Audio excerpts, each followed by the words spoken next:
Hi hello ನಮಸ್ಕಾರ. ನವೋನ್ನತಿ education ಚಾನಲ್ಗೆ ಸ್ವಾಗತ. ಐ ಹೋಪ್ ಎಲ್ಲರೂ ಚೆನ್ನಾಗಿದ್ದೀರಾ ಅಂತ ಅಂದ್ಕೊಂಡಿದ್ದೀನಿ, ಮತ್ತು ಎಲ್ಲರೂ ಚೆನ್ನಾಗಿ ಸ್ಟಡಿ ಮಾಡ್ತಾ ಇದ್ದೀರಾ ಅಂತ ಕೂಡ ಭಾವಿಸ್ತೀನಿ. ಯಾರೆಲ್ಲ ಫಸ್ಟ್ ಟೈಮ್ ನಮ್ಮ ಚಾನಲ್ನ ನೋಡ್ತಾ ಇದ್ದೀರೋ ಪ್ಲೀಸ್ ಸಬ್ಸ್ಕ್ರೈಬ್ ಮಾಡಿಕೊಂಡು ಸಪೋರ್ಟ್ ಮಾಡಿ ಅಂತ ಕೇಳ್ಕೊತೀನಿ. ಸ್ನೇಹಿತರೆ, ಇವತ್ತಿನ ಈ ವಿಡಿಯೋದಲ್ಲಿ ನಾವು ಕಂಪ್ಯೂಟರ್ನ 2ನೇ ಅಧ್ಯಾಯವಾದಂತಹ ಕಂಪ್ಯೂಟರ್ನ ಹಾರ್ಡ್ವೇರ್ ಬಗ್ಗೆ ನೋಡೋಣ.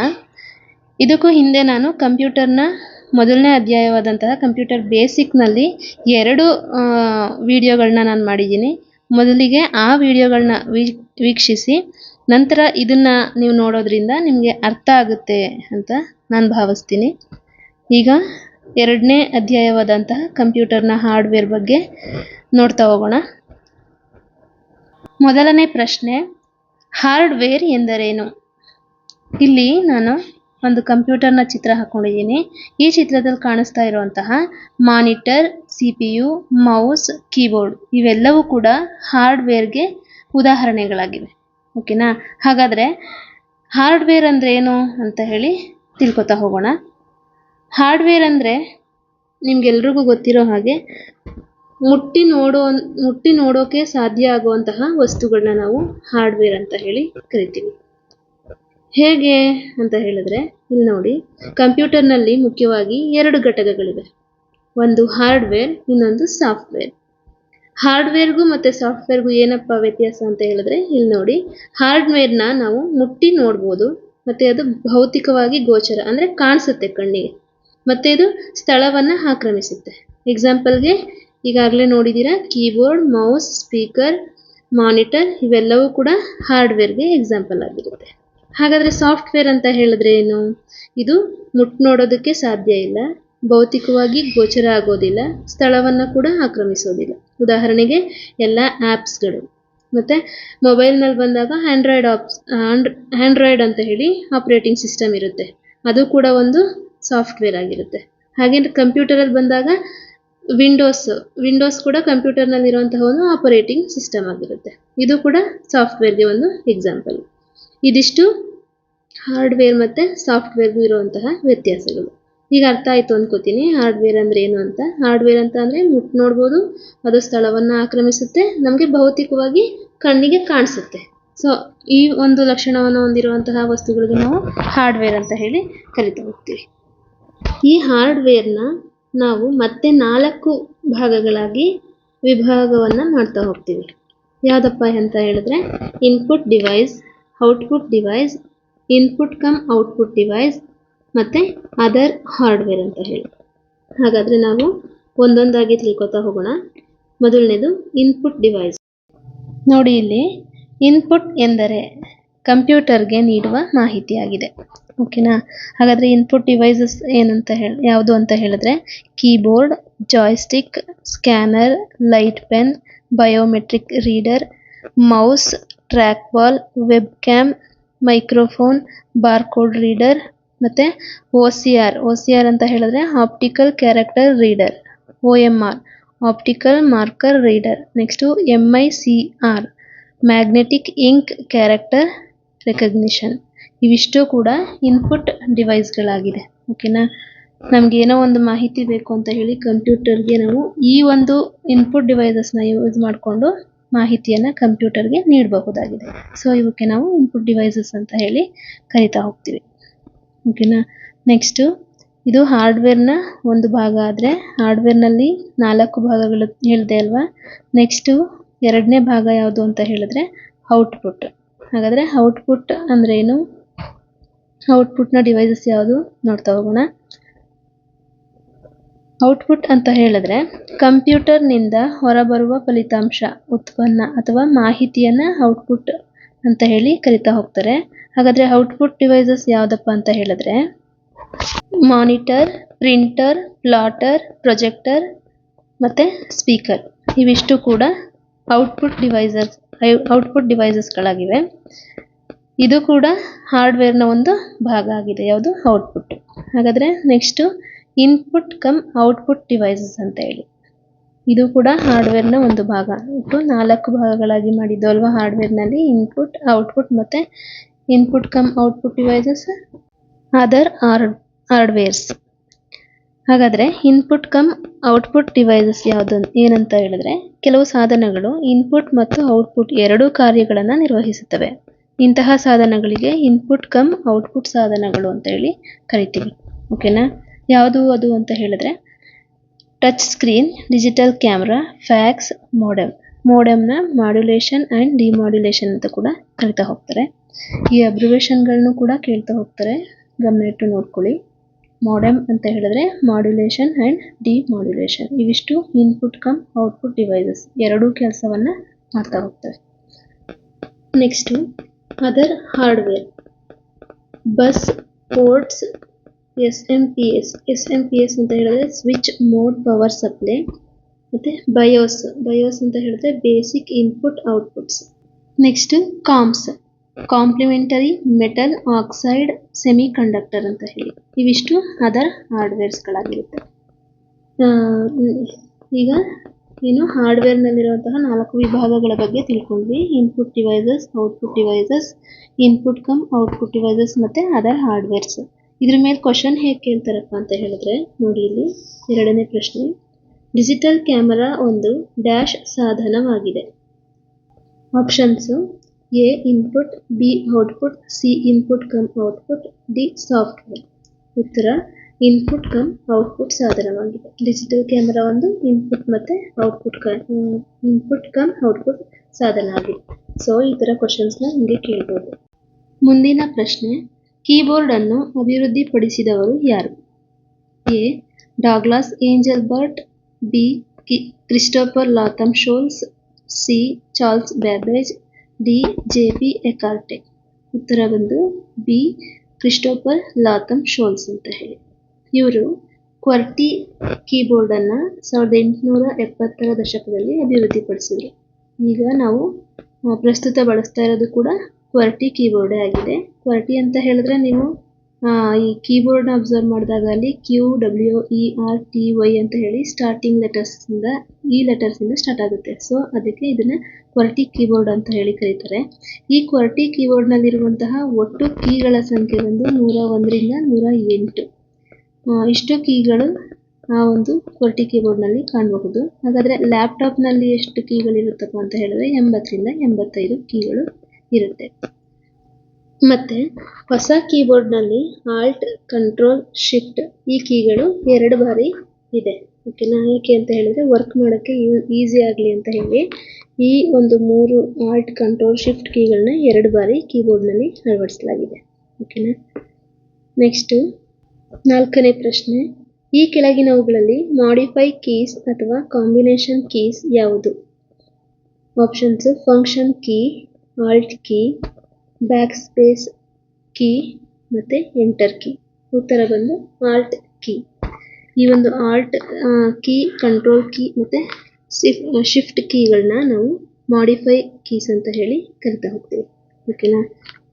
ಮತ್ತು ಇಲ್ಲಿ ಇಮೇಜಲ್ಲಿ ನೋಡಿ ಶಿಫ್ಟ್ ಕೀ, ಕಂಟ್ರೋಲ್ ಕೀ ಮತ್ತು ಆಲ್ಟ್ ಕೀನ ನಾನು ಮಾರ್ಕ್ ಮಾಡಿ ತೋರಿಸಿದ್ದೀನಿ. ಅದೇ ಥರ ಈ ಕೀಬೋರ್ಡಲ್ಲಿ ಇನ್ನೊಂದು ಕಡೆ ಅಂದರೆ ನಮ್ಮ ರೈಟ್ ಸೈಡಲ್ಲಿ ಆಲ್ಟ್ ಕೀ, ಕಂಟ್ರೋಲ್ ಕೀ ಮತ್ತು ಶಿಫ್ಟ್ ಕೀ ಇದೆ. ಇಮೇಜ್ನ ಝೂಮ್ ಮಾಡ್ಕೊಂಡು ನೋಡಿ ಗೊತ್ತಾಗುತ್ತೆ. ಸೊ ಈ ಮಾಡಿಫೈ ಕೀಸ್ಗಳು ಕೀಬೋರ್ಡ್ನಲ್ಲಿ 2 ಕಡೆ ಇರುತ್ತೆ. ಓಕೆನಾ?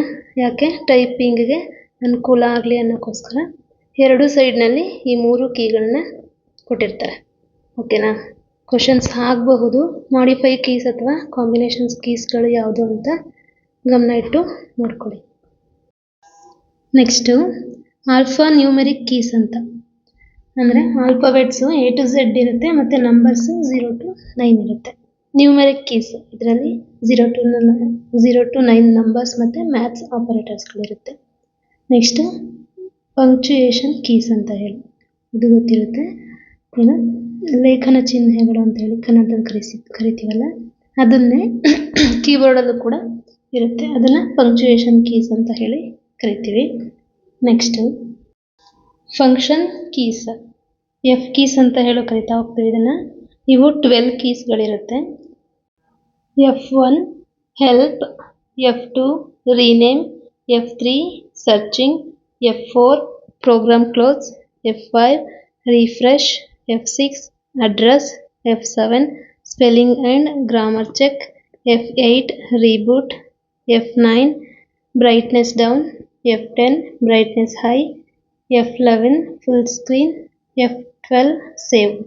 ಓಕೆನಾ, ಇಷ್ಟು ಫಂಕ್ಷನ್ಸ್ ಕೀಸ್ಗಳಿರುತ್ತೆ.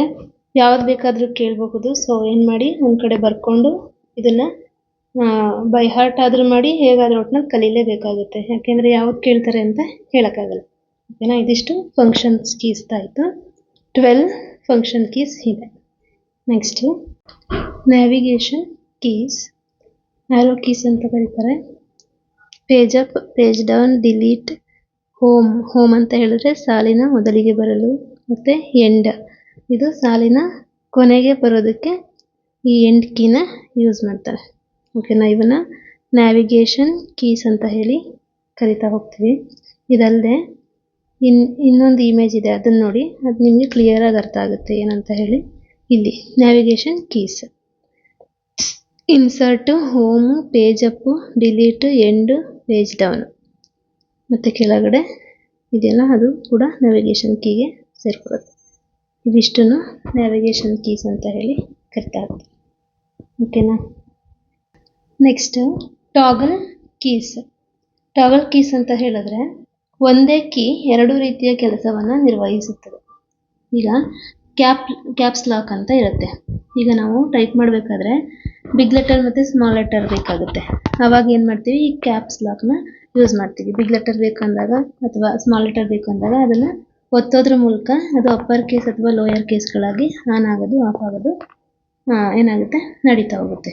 ಇಂಥ ಕೀಸ್ಗಳನ್ನ ನಾವು ಟಾಗಲ್ ಕೀಸ್ ಅಂತ ಹೇಳಿ ಕರಿತೀವಿ.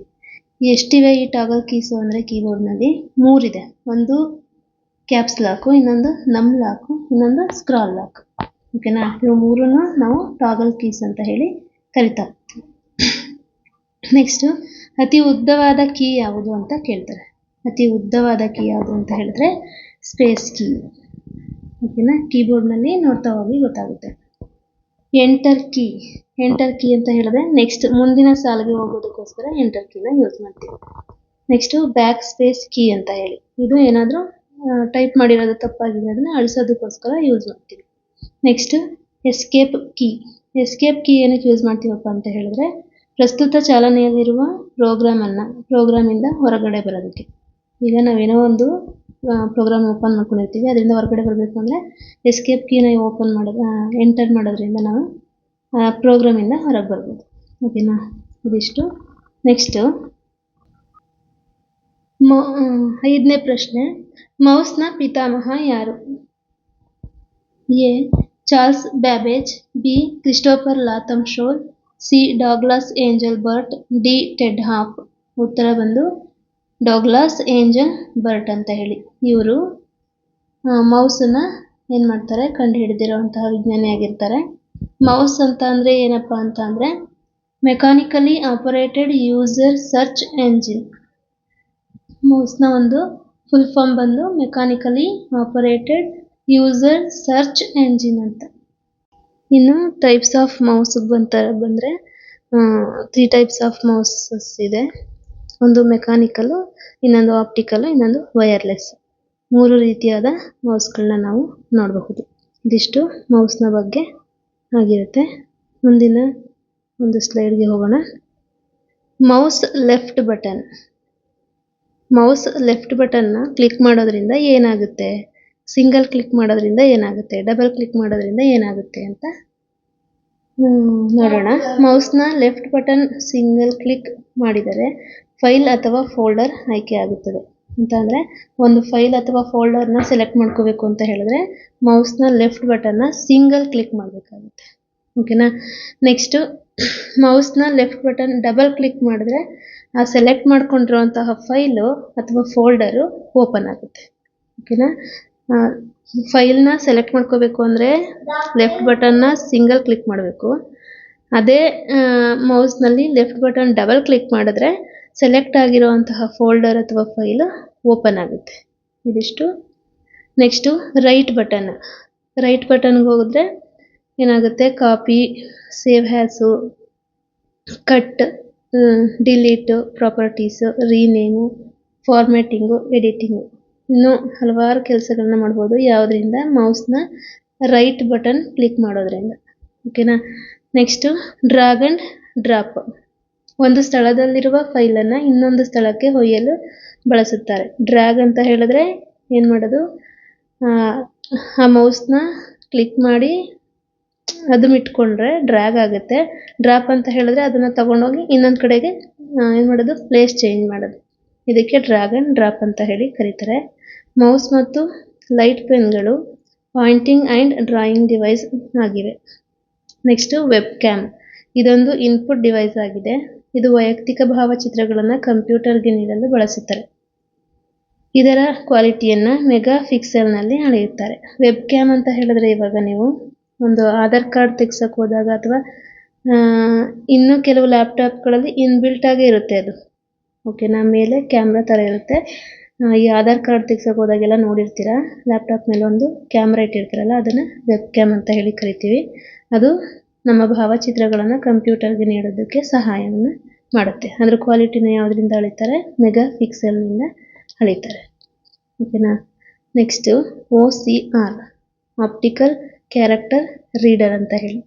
ಮುದ್ರಿತ ಪಠ್ಯವನ್ನು ಅಥವಾ ಕೈಬರಹದ ಪಠ್ಯ ಚಿತ್ರಗಳನ್ನು ಡಿಜಿಟಲ್ ಪಠ್ಯವಾಗಿ ಪರಿವರ್ತಿಸುವ ತಂತ್ರಜ್ಞಾನವೇ OCR. OCR ಅಂತ ಹೇಳಿದ್ರೆ optical character reader. Next barcode. Barcode ಇದೆಲ್ರಿಗೂ ಗೊತ್ತಿರುತ್ತೆ, ನೋಡಿರ್ತೀರ. ಏನಂತ ಹೇಳಿದ್ರೆ ಉತ್ಪನ್ನಗಳ ಮಾಹಿತಿ, ಬೆಲೆ ಮತ್ತು ದಾಸ್ತಾನು ನಿರ್ವಹಣೆಗೆ ವ್ಯಾಪಕವಾಗಿ ಬಳಕೆಯಾಗುವ ಕಪ್ಪು ಬಿಳಿ ಪಟ್ಟಿಗಳ ಸಂಕೇತಗಳಾಗಿವೆ. ಇವುಗಳನ್ನು ಲೇಸರ್ ಕಿರಣಗಳನ್ನು ಬಳಸಿಕೊಂಡು ಸ್ಕ್ಯಾನ್ ಮಾಡಲಾಗುತ್ತದೆ. ಇದು 13 ಕೋಡ್ಗಳಿರುತ್ತವೆ. ಈಗ ಯಾವುದೇ ಒಂದು ನೀವು ಬಿಸ್ಕೆಟ್ ಪ್ಯಾಕು ಅಥವಾ ಒಂದು ಚಾಕ್ಲೇಟ್ ಪ್ಯಾಕ್ ತಗೊಂಡ್ರೆ ಅದ್ರ ಮೇಲೆ 13 ಗೆರೆಗಳಿರುತ್ತೆ ಅಲ್ವಾ, ಅದನ್ನೇ ನಾವಿಲ್ಲಿ ಬಾರ್ಕೋಡ್ಗಳಂತ ಹೇಳಿ ಕರಿತಾ ಹೋಗ್ತೀವಿ. ಓಕೆನಾ. 8ನೇ ಪ್ರಶ್ನೆ. ಒಬ್ಬ ವ್ಯಕ್ತಿಯನ್ನು ಕುರಿತು ಶಾರೀರಿಕ ಮಾಹಿತಿಯನ್ನು ಪಡೆಯುವಂತಹ ಮತ್ತು ಅದನ್ನು ಗಣಕಯಂತ್ರದಲ್ಲಿ ಸಂಗ್ರಹಿಸುವಂತಹ ಸಾಧನ ಯಾವುದು? ಉತ್ತರ ಆಪ್ಷನ್ಸ್ ಹೀಗಿದೆ: ಪ್ರಿಂಟರ್, ಸ್ಕ್ಯಾನರ್, ಬಯೋಮೆಟ್ರಿಕ್ ಮತ್ತು ಮಾನಿಟರ್. ಇದರಲ್ಲಿ ಉತ್ತರ ಬಂದು ಬಯೋಮೆಟ್ರಿಕ್. ಬಯೋಮೆಟ್ರಿಕಲ್ಲಿ ನಾವು 4 ರೀತಿಯ ಬಯೋಮೆಟ್ರಿಕನ್ನು ನೋಡ್ಬೋದು. ಮೊದಲನೇದು ಬೆರಳಚ್ಚು, ಫಿಂಗರ್ ಪ್ರಿಂಟ್ ಅಂತ ಹೇಳಿ. ಎರಡನೇದು ರೆಟಿನಾ, ಕಣ್ಣಿನ ರೆಟಿನಾ ಯೂಸ್ ಮಾಡಿಕೊಂಡು ರೆಟಿನಾ ಸ್ಕ್ಯಾನ್ ಮಾಡೋದ್ರ ಮೂಲಕ ಬಯೋಮೆಟ್ರಿಕ್, ಇದು ಒಂಥರ ಬಯೋಮೆಟ್ರಿಕ್. ನೆಕ್ಸ್ಟ್ ಮುಖಚಹರೆ, ಫೇಸ್ ರೀಡ್ ಮಾಡೋದ್ರ ಮೂಲಕ ಗುರ್ತಿಡಿಯುವಂಥದ್ದು. ಧ್ವನಿಯ ಮೂಲಕ, ವಾಯ್ಸ್ ರೆಕಗ್ನಿಷನಿಂದ ಮಾಡುವಂಥದ್ದು. ಹೀಗೆ 4 ರೀತಿಯ ಬಯೋಮೆಟ್ರಿಕನ್ನು ನಾವು ನೋಡಬಹುದಾಗಿದೆ. ನೆಕ್ಸ್ಟು 9ನೇ ಪ್ರಶ್ನೆ.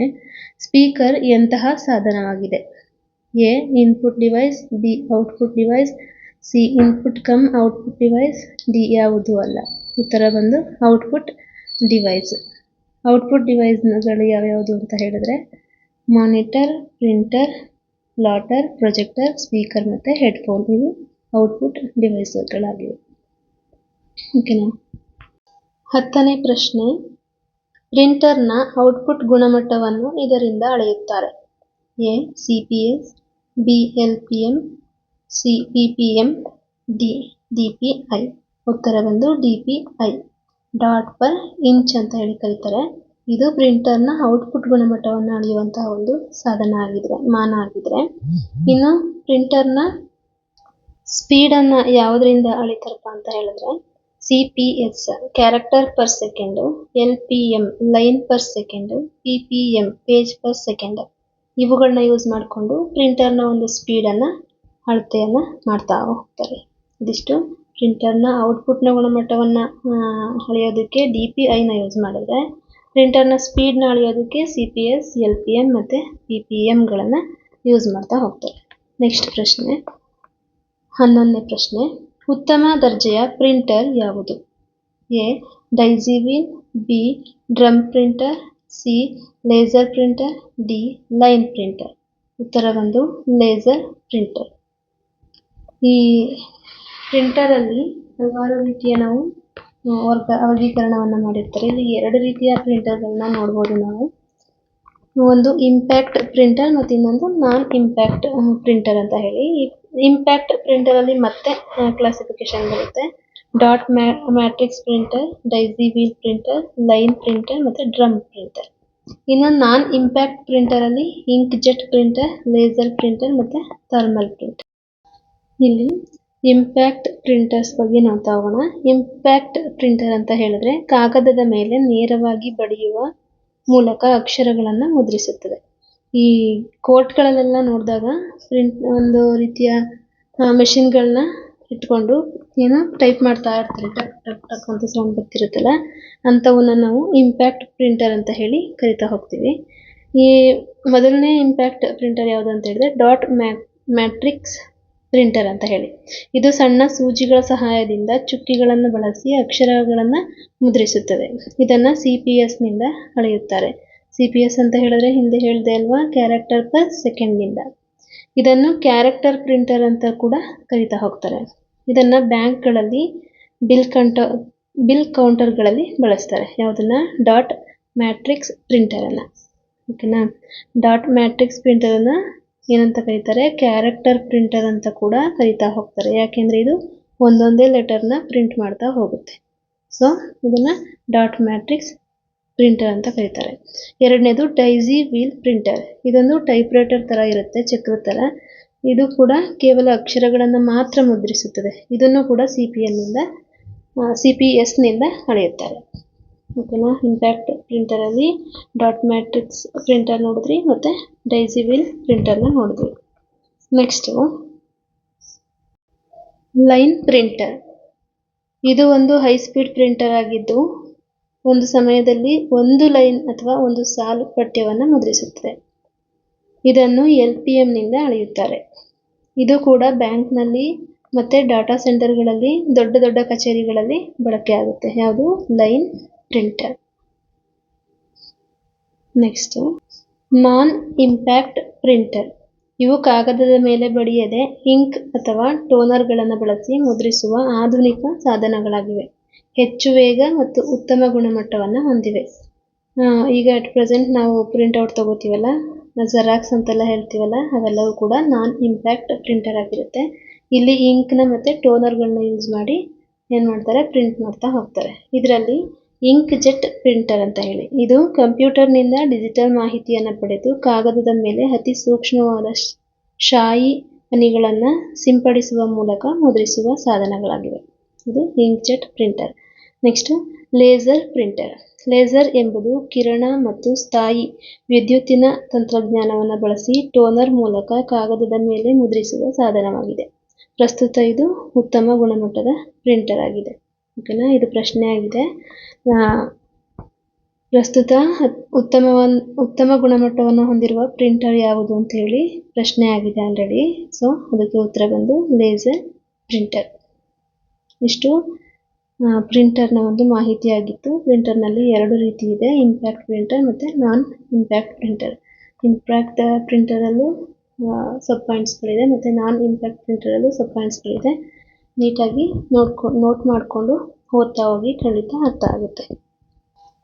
ಇದಿಷ್ಟು ಕಂಪ್ಯೂಟರ್ನ ಎರಡನೇ ಅಧ್ಯಾಯವಾದಂತಹ ಕಂಪ್ಯೂಟರ್ನ ಹಾರ್ಡ್ವೇರ್ ಅನ್ನೋ ಒಂದು ಪಾಠಕ್ಕೆ ಸಂಬಂಧಿಸಿದಂತಹ ಅಂಶಗಳಾಗಿತ್ತು. ಈ ಎಲ್ಲ ಪಾಯಿಂಟ್ಸ್ಗಳನ್ನು ಒಂದು ನೋಟ್ಬುಕ್ಕಲ್ಲಿ ಬರ್ಕೊಂಡು ಸ್ಟಡಿ ಮಾಡ್ತಾ ಹೋಗಿ, ಖಂಡಿತ ನಿಮಗೆ ಮಾರ್ಕ್ಸ್ಗಳಂತೂ ಬಂದೇ ಬರುತ್ತೆ. ಇನ್ನು ಈ ದಿನದ ಪ್ರಶ್ನೆಗಳು. ಪ್ರಶ್ನೆ 1, ಅರ್ಧ ಬೈಟ್ ಅನ್ನು ಏನೆಂದು ಕರೆಯುತ್ತಾರೆ? A bit, B nibble, C kilobyte, D megabyte. ಇದರಲ್ಲಿ ಉತ್ತರ ಯಾವುದು ಅಂತ ಹೇಳಿ ಕಮೆಂಟ್ ಬಾಕ್ಸ್ನಲ್ಲಿ ಆನ್ಸರ್ನ ಹಾಕ್ತಾ ಹೋಗಿ. ನಾನು ನೆಕ್ಸ್ಟ್ ತರಗತಿನಲ್ಲಿ ಆನ್ಸರ್ನ ಹೇಳ್ತೀನಿ, ಮತ್ತು ನೆಕ್ಸ್ಟ್ ತರಗತಿನಲ್ಲಿ ನಿಮಗೆ ಗೊತ್ತಾಗುತ್ತೆ. ಎರಡನೇ ಪ್ರಶ್ನೆ, ಕಂಪ್ಯೂಟರ್ನಲ್ಲಿ ಅತಿ ವೇಗದ ಮೆಮೊರಿ ಯಾವುದು? A RAM, B ROM, C hard disk, D cache. ಮೂರನೇ ಪ್ರಶ್ನೆ, ROM ರೋಮ್ನ ವಿಸ್ತೃತ ರೂಪವೇನು? ನಾಲ್ಕನೇದು, RAM ರಾಮ್ ಮತ್ತು ROM ರೋಮ್ ಎಲ್ಲಿ ಕಂಡುಬರುತ್ತವೆ? A mouse, B monitor, C ಮದರ್ಬೋರ್ಡ್, D printer. ಈ 4 ಪ್ರಶ್ನೆಗಳಿಗೆ ಕಮೆಂಟ್ ಬಾಕ್ಸ್ನಲ್ಲಿ ಉತ್ತರಗಳನ್ನ ಹಾಕ್ತಾ ಹೋಗಿ. ಮುಂದಿನ ತರಗತಿಯಲ್ಲಿ ನಾನು ಈ ಪ್ರಶ್ನೆಗಳಿಗೆ ಉತ್ತರವನ್ನು ಹೇಳ್ತೀನಿ. ಮತ್ತು ಇದಾಗಿತ್ತು ಇವತ್ತಿನ ತರಗತಿ. ಯಾರಿಗೆಲ್ಲ ಈ ವಿಚಾರಗಳು ಇಷ್ಟ ಆಗಿದೆ ಮತ್ತು ಯೂಸ್ಫುಲ್ ಆಗಿದೆ ಅನಿಸುತ್ತೆ. ಅವರೆಲ್ಲರೂ ದಯವಿಟ್ಟು ಸಬ್ಸ್ಕ್ರೈಬ್ ಮಾಡ್ಕೊಳ್ಳಿ, ಶೇರ್ ಮಾಡಿ, ಲೈಕ್ ಮಾಡಿ ಅಂತ ಕೇಳ್ಕೊತೀನಿ. ಧನ್ಯವಾದಗಳು.